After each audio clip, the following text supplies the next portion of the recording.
네, 오늘의 전국을 핵심 키워드로 짚어보겠습니다. 오늘은 윤희석 국민의힘 대변인 그리고 남영희 민주연구원 부원장 두 분 모셨습니다. 어서 오세요. 네, 먼저 첫 번째 키워드 보여주시죠.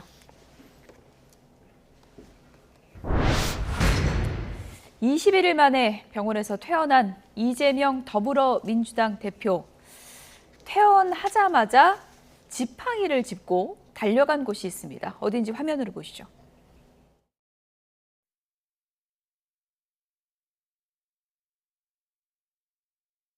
마음은 똑바로 서 있는데 몸이 자꾸 흔들려서 이해를 부탁드립니다.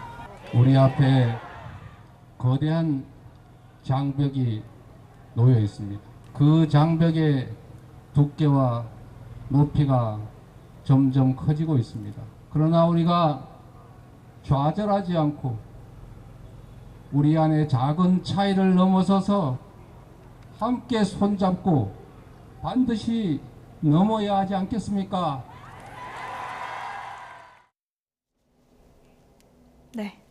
언론에서는 지팡이 투혼 이렇게도 제목을 달았던데요. 강서구청장 후보 유세 현장으로 바로 갔군요. 네네. 사실 지난번 사전 선거가 있었던 지난주 금, 토, 일 이전에 목요일쯤에 혹시 이 유세 현장에 함께 해주지 않을까 하는 그런 기대들을 많이 했었는데 그때는 여의치가 않았던 것 같습니다. 그래서 어제 전격적으로 전체 집중 유세가 있었던 강서구의 발산역 앞에 그 모습을 드러내셨죠. 어떻게 보면 야당 대표로서 최장시간이라고 하는 24일 동안의 단식 이후에 사실 대중 앞에 처음 모습을 드러낸 그런 장면이었는데요. 저도 그 현장에 있었습니다. 아, 그러셨군요. 네, 굉장히 좀 뭔가 숙연해지는 느낌이 있었거든요. 저희가 지금 이런 우리나라의 산업화, 근대화, 민주화까지 통해오는 이 과정 전체를 지나왔음에도 불구하고 또다시 야당 대표가 단식이라는 그런 결단을 내린 이후에 많은 국민들과 함께 그 모습들을 함께 해야 했던 이 순간들을 다 지나온 그 과정들을 저희가 어제 순간 어떻게 보면 결산해서 보는 듯한 그런 기분이 들었거든요. 그래서 비단 이번 구청장의 보궐선거가 아니라 현 정부 심판에 대한 목소리가 굉장히 높아지는 지점에 있어서 야당 대표의 목소리를 들을 수 있었다. 그런 생각이 들었습니다. 네, 몸이 자꾸 좀 흔들린다, 좀 이해 부탁한다 이런 얘기까지 했는데 지팡이 짚고 유세 현장으로 간 모습 어떻게 보면 민주당 지지층은 좀 결집하는 효과가 있을 거다 이런 또 분석도 있더라고요. 결집할 민주당 지지층은 이미 다 결집했다고 봅니다. 지팡이 짚고 목소리 떨리고 본인 건강 문제가 있는데 여기 나왔다 하는 그런 감성적인 정치가 하루 이틀이 아니기 때문에 제가 더 얘기할 건 없을 것 같고요.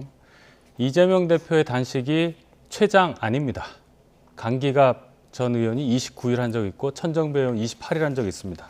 이거 말씀드리고 야당 대표로서 말씀드린 거고요. 야당 정치인이라고 하셨습니다. 대표라... 그리고 자꾸 얘기하는데 이렇게 하시면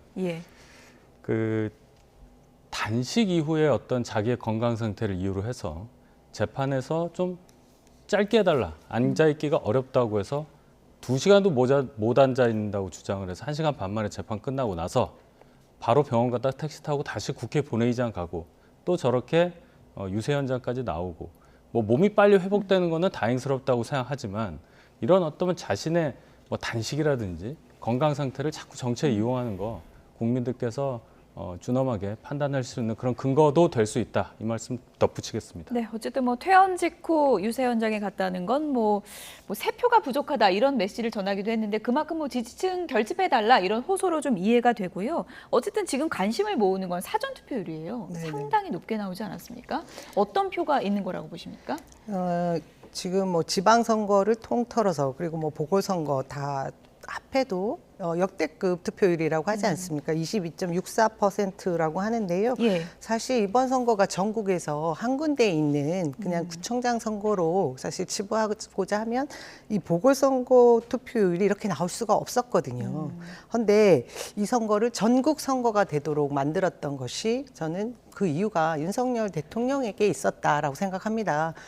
많은 분들이 이미 설명을 많이 했겠지만 무엇보다 이번 선거가 왜 치러지게 되었는지 그 원인을 따져보게 되면 김태호 지난번 강서구청장이셨죠.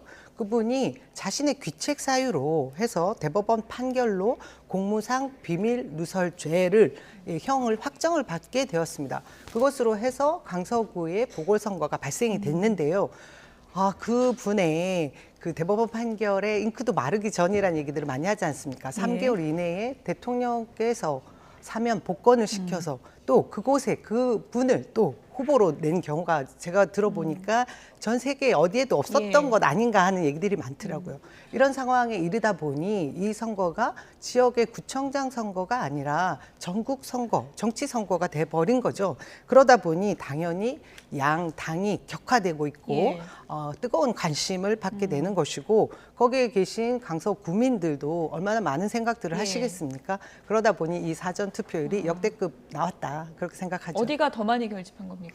저는 저희가 계속해서 민주당이 캠페인을 하고 있는 것 중에 하나가 강서구청에서 열심히 일을 할 사람, 진짜 일꾼, 진교훈 후보도 홍보하지만 또 하나는 이런 전국 선거를 만들어낸 예. 현 정권을 심판해달라는 요구를 계속하고 있습니다. 그러니 이 높은 지지율 속에는 정권을 심판해달라는 목소리가 많이 담겨 있다. 저희는 그렇게 예. 판단하고 있죠. 사전 투표율이 상당히 높았는데 어쨌든 지금 민주당 지지표가 조금 더 결집했을 것이다. 이렇게 분석을 하고 계신데 어떻게 보십니까? 사전 투표율 얘기는 그만큼 이 제도 시행된 지 9년이 지난 상황에서 제도가 정착돼서 투표율이 분산됐다. 사전 투표에 내가 투표를 할 건데 사전 투표일에 할 거냐, 본 투표를 할 거냐 이런 선택의 문제에 있어서 재보궐선거는 본 투표율이 휴일이 아니니까 사전 투표를 선택한 분이 많았다. 이렇게 보는 것이 합리적이겠죠. 본 투표가 반드시 높을 것이다. 이렇게 볼 수는 없는 거네요. 그러니까 합계 그러면. 투표율이 예를 들어서 예.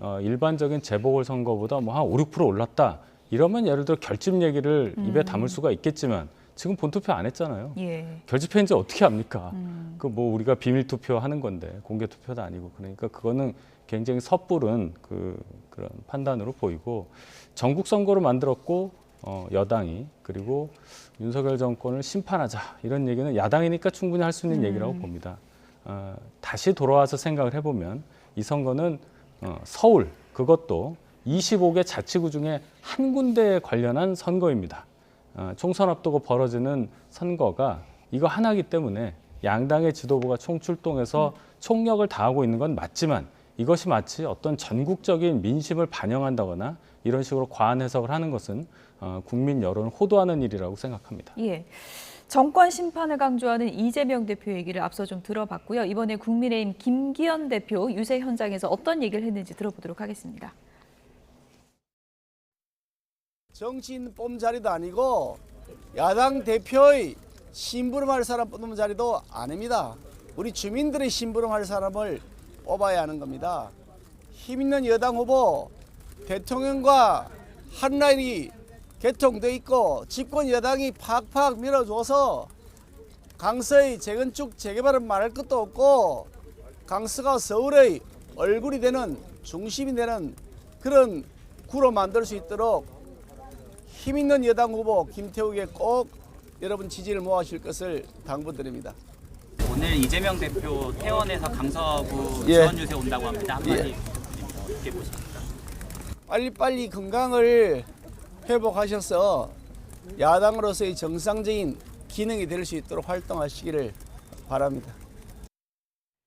네, 이 얘기는 윤희석 대변인께 질문을 드려야 될 것 같은데요. 이제 정권 심판론을 민주당이 이제 강조하고 있긴 한데 국민의힘에서는 지역 선거는 이런 프레임 싸움이 아니다. 힘 있는 지역 일꾼론이 이른바 먹힐 것이다. 이렇게 또 주장을 하고 있더라고요. 예, 이 구청장 선거, 서울의 구청장 선거가 어떤 선거인지를 알아야 합니다. 서울은 특별시이기 때문에 기초자치단체장인 구청장의 권한이 생각보다 적습니다. 예. 예산도 한 1조 한 5천억 정도 될 텐데요, 강서구청장이. 인구가 56만 정도 되는데 그렇기 때문에 더더욱 구청장이 본인의 권한을 100% 이상 발휘할 수 있는 여건이 결국 국민들에게 중요하다 이런 말씀을 드리고 그렇기 때문에 김태우 후보가 다시 구청장이 될 경우 저희가 여당이고 또 용산 대통령실과의 어떤 소통도 강화될 수 있는 여지가 있기 때문에 강서 구민 입장에서는 그런 후보가 구청장이 되는 것이 훨씬 좋지 않느냐 이렇게 저희는 선거운동을 하고 있는 겁니다. 예. 김기현 대표가 기자들 질문에 이재명 대표가 본인을 좀 무서워하는 것 같다. 왜 이렇게 피하느냐. 여야 대표회담 하자. 이런 얘기를 다시 한번 했는데요. 이재명 대표가 이제 당무 복귀한 다음에 좀 응할 가능성이 있다고 보십니까? 저는 김기현 대표님 말씀을 제가 약간 비틀어서 또 전하자고 하면 예. 이재명 대표가 계속해서 한 7번째 정도 영수회담을 제안했었는데 그것을 받아들이지 않고 있는 대통령은 그럼 이재명 대표가 무서운 겁니까? 그런 건 아니죠. 예. 김기현 대표가 사실 만나자고 제안했다라는 게 정식으로 어떤 정책 토론을 하자, 그리고 국가 운영에 도움이 되는 국회의 역할을 토론하자, 예. 이렇게 제안을 하셨으면 진지하게 응하겠다, 그런 얘기를 몇 번 했던 적은 저도 기억이 나는데요. 형식의 문제입니까? 제안하는 형식? 제안의 형식이든 예. 내용이든 예. 제가 보기에 김기현 대표가 현재 국민의힘 수장으로 대표로 계시긴 하지만 실질적으로는 청와대 그 대통령실의 눈치를 보는 국민들은 대부분 뭐 바지 대표 아니냐 뭐 이런 얘기들을 많이 하지 않습니까? 어떤 사안을 논의할 때 그 사안이 통과되는 과정까지도 염두에 두고 만나야 되는 것인데 현재 김기현 대표가 이번 강서구청장 선거 때 후보를 사실 김태우 후보를 국민의힘에서는 내지 않겠다라는 의견도 제시한 걸로 알고 있습니다. 그럼에도 불구하고 용산 대통령실의 입장이 더 강고했기 때문에 김태우 후보가 낙점이 된 것이 아닌가 하는 생각들을 세간에서는 다 하고 있거든요.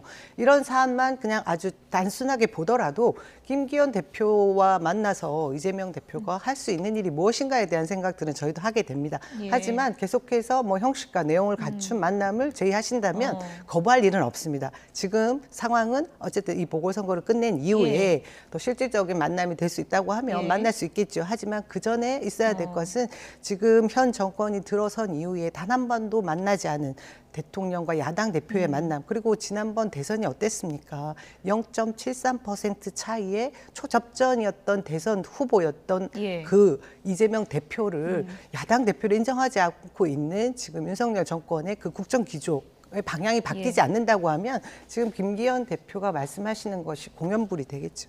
오늘이라도 만나겠다. 이재명 대표 왜 자꾸 도망가냐 김기현 대표가 얘기를 했더니 이제 지금까지는 좀 구체적인 형식과 이런 절차가 없었다는 또 얘기인데요. 어떤 형식을 갖추면 되는 걸까요? 글쎄요. 그러면? 예. 저희가 형식을 안 갖춘 게 무엇이고 내용을 안 갖춘 게 뭐가 되겠습니까? 당을 대표하셔 나오신 분인데 저희 당 대표를 보고 바지 대표라느니 이런 말씀 좀 삼가 주셨으면 좋겠습니다. 듣는 입장에서 어떻게 대응할지를 모르겠어요. 그리고 저희가 이재명 대표를 제1야당 대표로 대우하지 않은 적이 없어요.